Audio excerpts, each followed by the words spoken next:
I explain it on my Substack because people don't understand.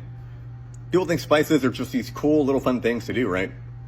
But for a lot of people with autoimmunity, a lot of people with allergy, a lot of people that are suffering, these lot of spices on a carnivore diet, and they don't feel better, even though they're eating fairly clean, right? Spices can have mold.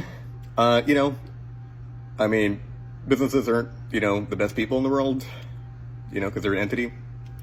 They're not the most ethical, moral, So you will get mold in your spices because they don't, store it right. You will get lead, actually. So there was a big problem from India, right? Where when you get spices from India, they actually put lead shavings into the container. So what does that do? Well, now you're eating lead from the spices, and you don't even know it's there until you, get a test, and it's like, hey, you got lead in your body. So spices from India, you should be worried because they might have these lead shavings, and they're gonna get you sick. So that's not good. Again, right, if you're carnivore and you're, against plants and all that kind of stuff, why eating spices in the first place? If you're anti-broccoli, anti all that kind of stuff, right, why eating spices? Spices come from plants, and actually spices are the worst parts of the plants.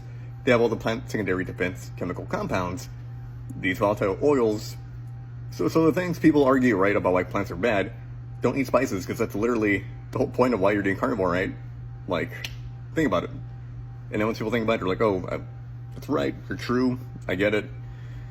So yeah, if you're eating spices on the carnivore diet, like the worst ones are paprika, chile, anything spicy. Those would be the worst ones. So be careful with that. Moving on, right?